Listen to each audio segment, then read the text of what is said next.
인도가 이 파키스탄 전쟁에서 몰려있고 미국도 여기서 어느 정도 인발부되고 그러면은 중국이 이 틈을 타서 대만 침공을 감행할 우려도 있습니다. 다만 우리로서는 약간 이제 기회적인 측면이 있습니다. 결국 이제 싸우면은 무기 수요가 급증하죠. 우리나라 방산기업에는 아무래도 기회가 될 수 있을 겁니다. 사실 인도는 이미 K9 자주포 수입한 바 있고요. 파키스탄도 우리한테 손을 벌릴 수가 있고.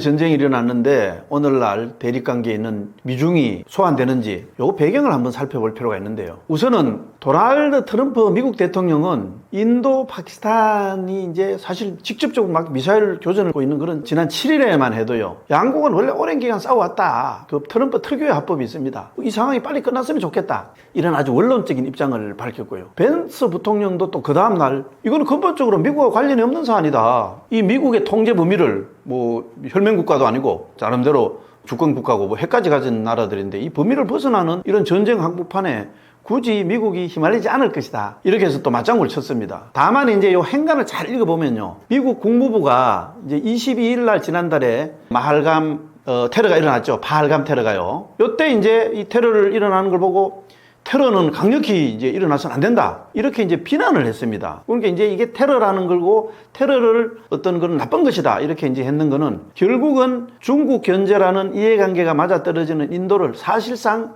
이제 지지하는 메시지다. 이렇게 이제 해석을 할 수가 있습니다. 반면에 이제 중국 외교부는 그 당시에 파키스탄이 이 반테러 기조를 가지고 있었다. 그거를 굳게 지지한다. 이 말은 이게 테러가 아니다. 는 파키스탄의 주장을 감싸는 이런 입장을 보였습니다. 실제로 이제 파키스탄은 최근 들어서서 원래 이제 파키스탄이 뭐 미국하고도 가까운 적도 있었고 러시아하고도 가까운 적도 있었고 이제 지정학적에 의해서 여러 가지 이제 국제관계가 이제 휩쓸려 있었는데 최근 들어서는 결국 이제 자기의 가장 강력한 적이라고 할 수 있는 인도 견제를 위해서 중국에 밀착을 했습니다. 적의 적은 적이다, 친구다 이거죠. 이제 원래 이제 인도가 중국하고 사실은 이제 견원지간이 되면서 적을 통해서 친구를 만드는 이런 이제 전략이라고 할 수 있죠. 그래서 사실 이제 시진핑 중국 국가수석의 역점 사업이라고 할 수 있죠. 이런 1대1로 과거에 이제 비단기를 재현하는 이런 1대1로 사업에도 적극적으로 협력을 했고요. 또 사실은 이제 그 두 나라 무기 구매 패턴을 보면 이제 제일 확실하게 드러나는데요. 인도가 최근 들어서 이제 미국하고 급속히 가까워지면서 미국산 무기를 많이 구입하고 있습니다. 반면에 이제 파키스탄은 그 통계적으로 보면 지난 5년간 무기 수입 중에서 중국이 차지하는 비중이 무려 81%에 달했다고 합니다.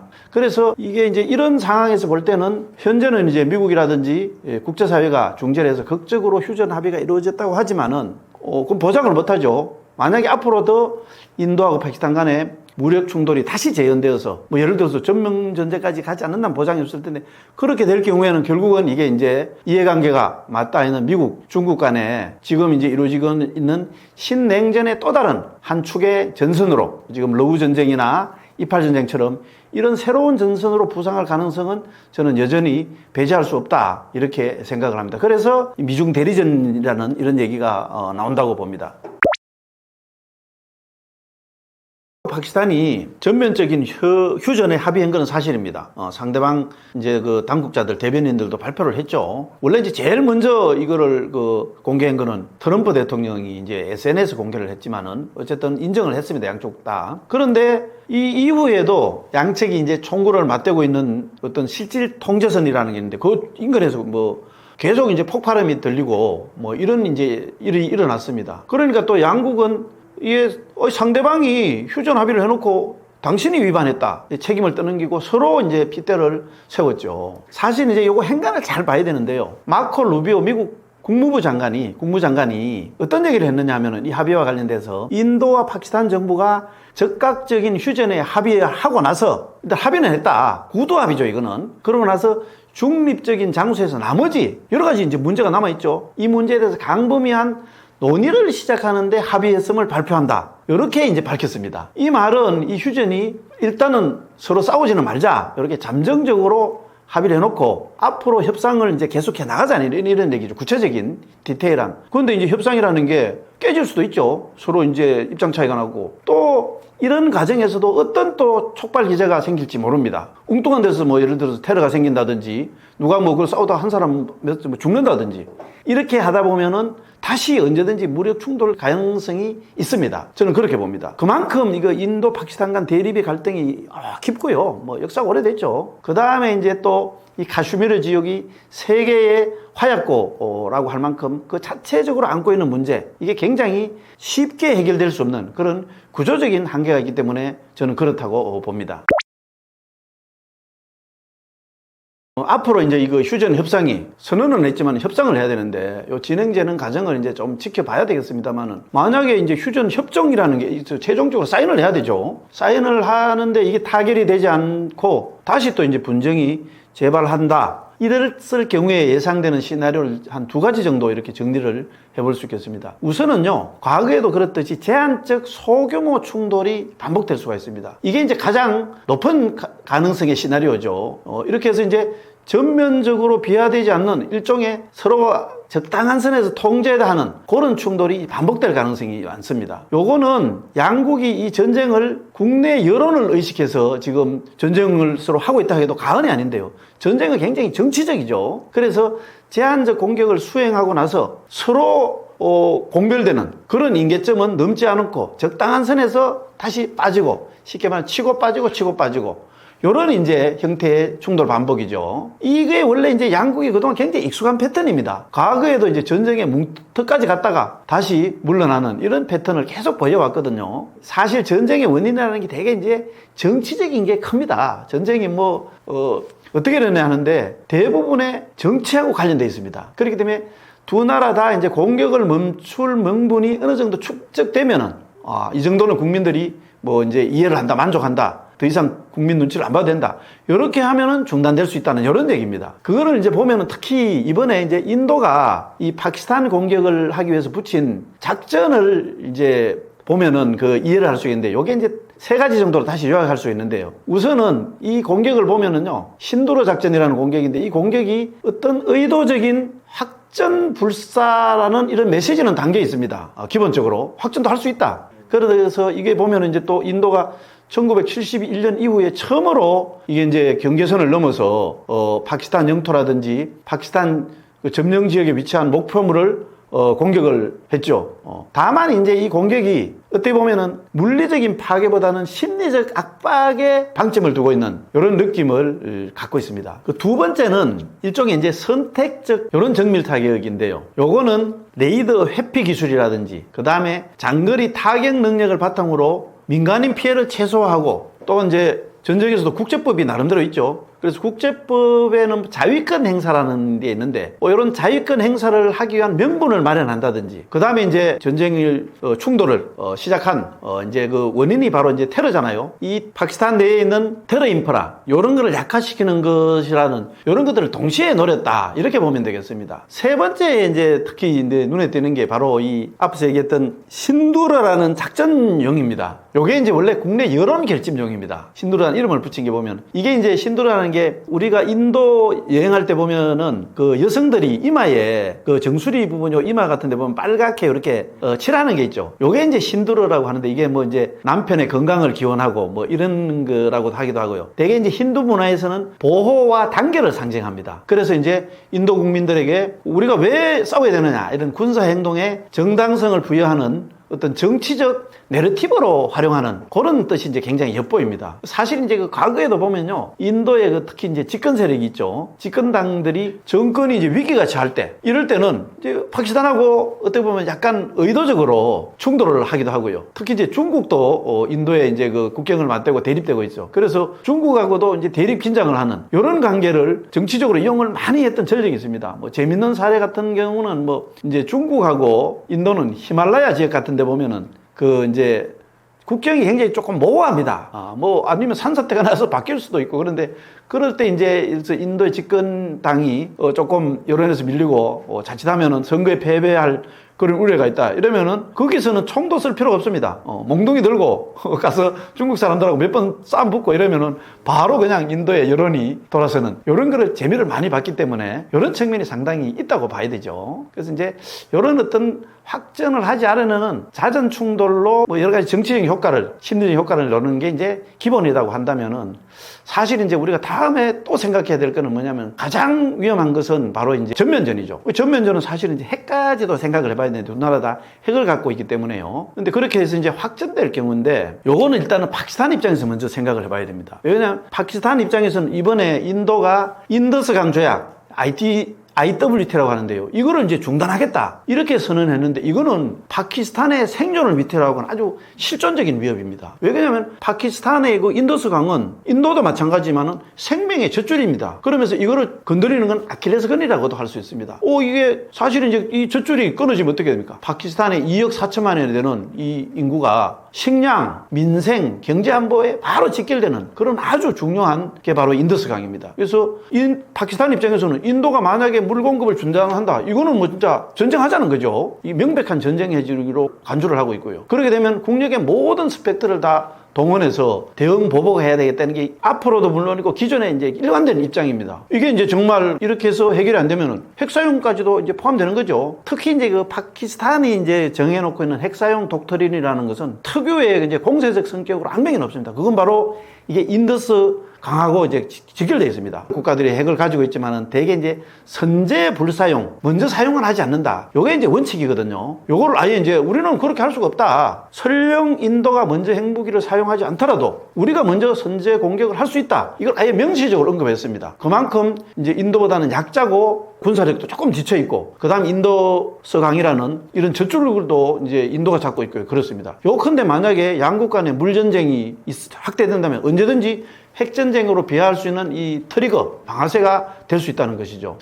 그런 점에서 이제 굉장히 우려스러운데, 인도와 파키스탄은 현재 이제 한 170개 정도 핵탄두를 보유하고 있는 걸로 국제사회는 알고 있습니다. 이제 두 나라 핵을 가진 뭐 배경은 여러 가지가 있습니다. 이제 인도는 사실은 이제 중국을 겨냥해서 핵을 가졌다는 게 정설이고요. 그 다음에 이제 파키스탄은 인도가 그 당시에 이제 벵글라데시를 파키스탄 중에서 이 동파키스탄을 인도가 개입해서 분리됐죠. 이런 걸 겪으면서 이제 우리도 핵이 없으면은 인도에 대항할 수 없구나. 군사력이 비등비등하면 모르겠는데 군사력도 처지고, 그래서 이제 정말 무리를 해서 핵을 가지게 됐죠. 근데 이제 이 문제는 보통 이제 그 냉전 시대도 그런 게 있었는데요. 핵이라는 거는 이제 불가피하게 뭐 오발도 있을 수가 있고요. 그 다음에 잘못된 판단으로 뭐 이렇게 이제 오해가 생길 수도 있는데, 그래서 반드시 양국 간의 하트라인 같은 거를 갖고 있습니다. 그런데 지금 인도와 파키스탄은 이런 하트라인이 없는 상태라고 할 수 있는데, 여기서 이제 사소한 오해가 정말로 뭐 이제 인더스 강물을 끊든지 이렇게 이제 오해가 된다면 이게 아주 파멸적인 재앙을 초래할 수 있죠. 그렇게 되면은 이제 그 가상적으로 생각하면 한 일주일 만에 수천만 명이 죽을 수 있고요. 요게 이제 인도 파키스탄한테만 문제가 되는 게 아니고 전 세계에 그 핵에 핵기울이 오죠. 이렇게 오면은 20억 이상 인구가 굶게 되는 이런 이제 파급 영향을 줄 수 있다는 이런 분석이 있습니다. 자, 여기서 이제 또 마지막으로 살펴볼 거는 인도 파키스탄 전쟁이 그러면 과연 세계 3차 대전까지 확전될 가능성이 있느냐. 요거는 정말 어떤 그 정량적인 확률을 명확하게 제시하기 굉장히 어렵지만은, 결론부터 말씀드리면은 전문가들이라든지 전략 분석 가드 사이에서는 매우 낮은 확률로 평가되고 있습니다. 심지어는 뭐 그냥 1, 2% 정도, 요 정도밖에 추정하지 않는 경우가 많습니다. 이거는 왜 그러냐면은 인도 파키스탄은 궁극적으로 비핵심 지역입니다. 지구 전체로 볼 때는. 그래서 비핵심 지역에서 국지적인 설령 핵 충돌이 일어나더라도 이게 세계대전을 자동적으로 폭발하지 않는다는 현대 전략 이론의 기본 전제를 반영했다. 이렇게 보면은 되겠습니다. 하지만 이제 이 두 나라 전쟁이 결국은 이제 세계로까지는 확산이 안 되더라도 남아시아의 어떤 지정학적인 근본적인 변화를 예고하는 것은 사실이다. 이렇게 볼 수 있겠습니다. 사실 이게 이제 핵을 가지고 있는 두 나라가, 핵은 어떻게 보면 이제 두 나라 다 망할 수 있는 건데, 이거를 그동안은 핵이라는 게 사실은 전쟁 억제력이 있거든요. 서로 이제 막 가면 안 되니까. 그래서 가급적이면 재래식 군사 행동도 서로 조심하는 경향이 있습니다. 조심하는 경향이 있는데, 이런 핵을 가진 두 나라가 재래식 군사 행동을 범위를 넓혀서 확전까지 간다. 만약에 이제 이런 점이 이제 고려를 할 수가 있고요. 특히 이제 인도가 1971년 이후에 51년 만에 이 실질 통계선을 넘어서 파키스탄 영역까지 공격했다는 점, 이런 것들을 이제 주목할 필요는 있습니다. 이거는 이 이제 그 제한적인 군사 행동이지만은 이게 이제 제한적 지역 분쟁, 최소한 인도 파키스탄 그 옆에 있는 뭐 방글라데시나 기타 중국의 뭐 일부라든지 중동 지역 정도 이렇게 이제 분쟁으로 머물지 않고 조금 더 늘어날 거라는 이런 이제 전제가 되죠. 과거에는 이런 지역적이고 제한적인 군사 행동이 제한적 지역 분쟁에 한정될 거라고 봤는데 이런 암묵적인 전제가 이제 과연 먹히 들어가느냐 이런 어떤 거를 시험하는 그런 시험대다 이렇게 봐도 되겠습니다. 그 인도 파키스탄 전쟁은 뭐 사실상 이제 한반도에서 멀리 떨어진 지역이고요. 또 우리가 전략적으로 그렇게 밀접한 지역은 아니지만 거기에서 이제 일어나는 분쟁인데 그렇더라도 이게 이제 우리가 현재 상태를 넘어서서 전면전으로 확산된다. 그렇게 한다면 어쨌든 간에 그 충격은 우리나라에도 중대한 영향을 미칠 수 있다고 봅니다. 일단 이제 인도는 연간 한 $100 이상의 수출 시장이고요. 그 다음에 이제 삼성이라든지 현대차 같은 데서 우리 이제 주요한 기업이 현지에 생산 거점을 두고 있습니다. 그 다음에 이제 파키스탄에도 우리 한국 기업들이 이제 진출해 있죠. 이 파키스탄에 진출한 기업들은 대개 이제 파키스탄으로 부품을 수출해서 현지에서 조립하는 과거에 우리가 했던 그런 식이죠. 조립 구조입니다. 그런데 이제 조립 공장의 가동이 중단되면은 이게 이제 부품 재고가 이 창고에 쌓여버리고 그 다음에 또 그렇게 하다 보면서 우회 운송 비용이 발생해서 자금 운용에 부담이 가중될 겁니다. 각 기업으로서는. 또 무력 충돌이 더 장기화되면은 결국은 이 공급망이 굉장히 중요한데 공급망 차질이 되고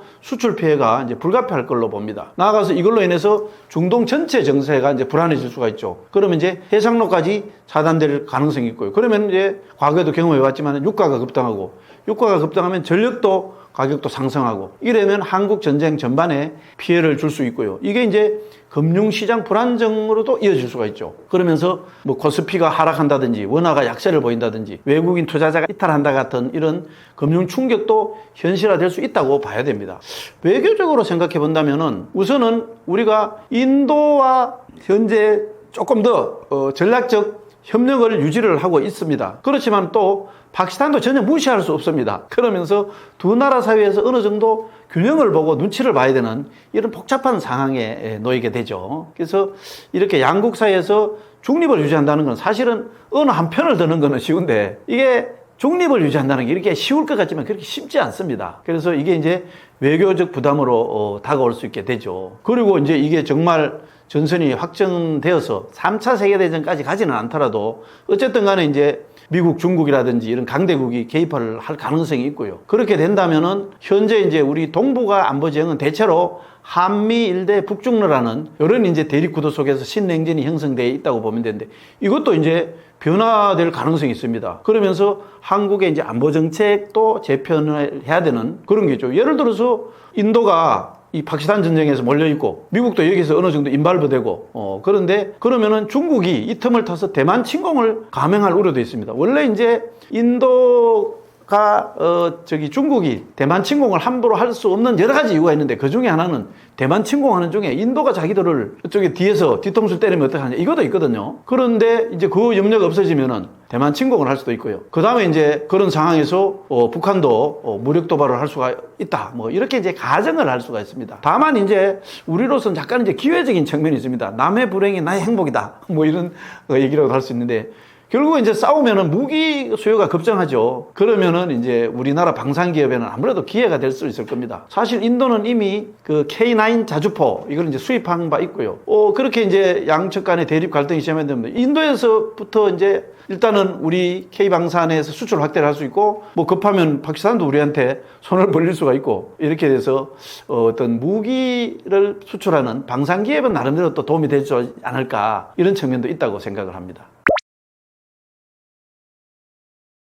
사실 이제 인도 파키스탄 전쟁이 아니더라도 현재 국제사회는 큰 변화를 맞고 있습니다. 원래 이제 2차 대전 이후에 이 국제 질서는 대체로 이제 우리가 냉전을 거치고 탕냉전을 거치면서 다이내믹한 그런 변화를 보였지만 어쨌든 간에 큰 줄기로 보면요. 대개 이제 미국이라는 이제 그 서방 세계의 중심이 있습니다. 이제 뭐 주로 이제 기독교 문명 국가를 중심으로 해서 자유민주주의 체제를 수호하는 그런 이제 어떤 기본 틀이 있고요. 그 다음에 이제 반서방이라는 뭐 흔히 이제 러시아, 중국, 이란 뭐 이런 반서방이라는 과거에는 이제 소련이었죠. 그 다음에 소련의 어떤 그런 연맹이라든지 뭐 이런 국가들이 있었지만 어쨌든 큰 줄기로 보면은 나름대로 이제 이분법적 구도가 형성돼 있었습니다. 거기에는 대체로 이제 미국이 뭐 냉전 때든 탈냉전 때든 세계 경제 역할을 하면서 서방 세계가 어떤 힘드는 게 생기면 방패막이 역할을 하고 이렇게 했죠. 근데 이게 이제 흔히 말하는 미국 우선주의입니다. 아메리칸 퍼스트라고 하기도 하고요. 메이크 아메리카 그레이트 어게인이라는 이 미국 우선주의로 철저히 무장된 이 트럼프 2기 행정부가 출발하면서 국제사회가 이제 큰 소용돌이에 빠져 있습니다. 이게 이제 결과적으로 과거처럼 선악이라든지 뭐 가치라든지 이런 논리보다는 국익과 힘이 최우선인 이런 냉혹한 국제 질서가 도래했다고 봐야죠. 여기서 이제 세계 각국은 각자 도생입니다. 스스로 살아남기 위해서 이제 몸부림을 치고 있다고 봐야죠. 이런 속에서 우리나라도 이제 예외가 아닙니다. 우선은 알려졌다시피 당장 산업사회 전반에 엄청난 변화가 일어납니다. 그 다음에 이제 지금도 이제 관세 압박에 따라서 또 경제 상황에 어려움이 따를 수밖에 없죠. 그러면서 트럼프가 이제 얘기하는 방위비 인상이라든지 주한미국 감축이라든지 이런 안보상의 부담 요인도 상당합니다. 게다가 이제 최근에 북한이 이제 러시아에 파병까지 했죠. 이거는 동북아 안보 지형에 이제 큰 영향과 파장을 예고하고 있습니다. 여기에 덧붙여서 아직까지는 현실화되지 않지만은 트럼프 대통령이 당선되기 전부터 당선되고 나서도 취임하고 나서도 우리의 민족의 명운하고 가장 핵심적인 문제인 북한 핵 문제를 두고 마치 한국을 제치고 김정은하고 직접 대화하겠다. 흔히 말하는 코리아 패싱이죠. 이런 우려마저 나타나고 있는 상황입니다. 이 와중에 이제 현재 2차 대전 이후에 큰 전쟁이 한꺼번에 2번 일어나는 게 처음이라고 하는데요. 이 러우 전쟁과 이팔 전쟁이 지금 아직도 ING입니다. 여기에다가 이제 인도, 파키스탄까지 앞으로 어떻게 진행될지 모르겠지만은 이게 이제 정말 어떤 상황으로 전개되느냐에 따라서 한국의 안보 지형이 굉장히 점점 더 복잡해지고 있다. 이렇게 볼 수 있겠습니다. 어쨌든 우리로서는 외교 안보 자산을 총동원해서 이 난국을 극복해야 됩니다. 그렇지만 아직까지는 제가 볼 때는 뭐니 해도 가장 중요한 거는 우리가 꼭 지켜야 할 것은 바로 이 한미동맹이고 이 한미동맹의 기초에서 이 문제를 풀어나가야 된다. 이렇게 볼 수 있습니다. 파키스탄 전쟁이라든지 러우 전쟁 이런 상황도 짚어봤고 그 다음에 이제 거기에 따르는 이제 우리의 안보 상황 이런 것도 같이 좀 생각을 해봤고요. 특히 이제 오늘날 이제 국가의 경쟁력이 경제력이고 경쟁력이 결국은 핵심은 첨단 기술력이다 이런 상황에서 이 산업 스파이 문제까지도 한번 이렇게 폭넓게 짚어봤습니다. 사실 우리나라는 어떻게 보면은 이제 여러 가지 어려움에 처해 있다는 게 사실입니다. 왜 그러냐면은 그동안 냉전이 끝나고 그 다음에 탈냉전이 이어지고 이 속에서도 북한과 대치해야 되는 이런 이제 냉전의 유산을 여전히 극복하지 못하고 있는 세계에서 유일한 나라고요. 그러면서도 탈냉전 이후에 변화된 이런 안보 상황 속에서도 살아야 되고 거기에다가 최근에 이제 트럼프 2기 행정부가 들어서면서 국제사회가 소용돌이 치고 있고 북한 핵 문제까지 우리에게 이제 부담을 주는 이런 상황이 이제 처해 있습니다. 그런 상황에서 또 사실 좀 어떻게 보면 약간 불행한 일이지만은 국내 이제 정치적으로도 이제 국내의 어떤 그런 현실도 편안하지 못한 이런 상태인데 그렇게 해서 이제 국제 정치학자들 사이에서는 대한민국이 올해가 6.25 전쟁 이후에서 가장 힘들고 중요하고 위험한 시기다 이런 얘기가 있습니다. 그래서 우리가 대신에 우리는 저력이 있는 나라다 저는 생각을 합니다. 사실 2차 대전 이후에 신생 독립국들이 많이 있었는데 그 중에서 산업화를 이룩하고 민주화까지 이룩해갖고 세계 10위권의 경제대국을 이룬 그런 나라는 세계에서 유일하다시피 한 나라고 그거를 이루는 게 바로 대한민국 국민들입니다. 그래서 이런 어려움이 있지만은 우리가 이런 현실을 정확하고 냉철하게 인식을 하고 국민들이 힘을 함께 모은다면은 반드시 이 어려움과 위기를 탈출하고 재도약을 할 수 있으리라 저는 확신을 하고 있습니다. 다만 그러기 위해서는 국민들이 좀 더 현실을 정확하게 보고 서로 힘을 모으려는 이런 마음이 있어야 된다 이렇게 생각을 합니다. 예, 감사합니다.